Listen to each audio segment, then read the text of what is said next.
Word of the day में आज हमारे पास एडवांस इंग्लिश वोकेबलरी का वर्ड है शेल शॉक्ड। शेल शॉक का मतलब होता है जंग ज़दा, वहशत ज़दा, खस्ता हाल, तबाह हाल, बदहाल या हैरान परेशान। और चेहरे पे हवाइयाँ उड़ना, ये भी है शेल शॉक। आज हम देखेंगे इसके मीनिंग्स भी, सिनोनिम्स, एंटोनिम्स भी और 3 इंपॉर्टेंट सेंटेंस एग्जांपल्स भी, ताकि आप लोगों को क्लियर हो जाए।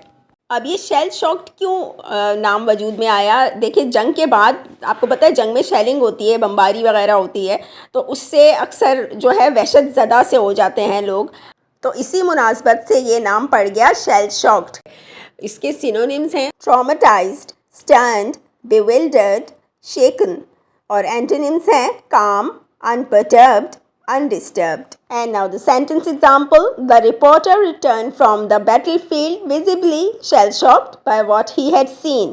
The reporter returned from the battlefield visibly shell-shocked by what he had seen. यानी मैदान जंग में रिपोर्टर ने जो कुछ देखा, वापसी पर वो उससे खासा वहशत ज़दा नजर आ रहा था। Sentence number 2: He stumbled out of the burning building, his face pale and shell-shocked. वो बदहाल और खौफ से जर्द चेहरा लिए जलती हुई इमारत से गिरता पड़ता बाहर निकला।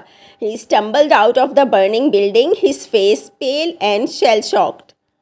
Now sentence number 3, that is quite interesting and I hope that doesn't ever happen to you. Why did your face turn shell-shocked when your college principal called your parents? Why did your face turn shell-shocked when your college principal called your parents? जब college के principal ने तुम्हारे वालिदैन को call की तो तुम्हारे चेहरे पे हवाइयाँ क्यों उड़ने लगीं?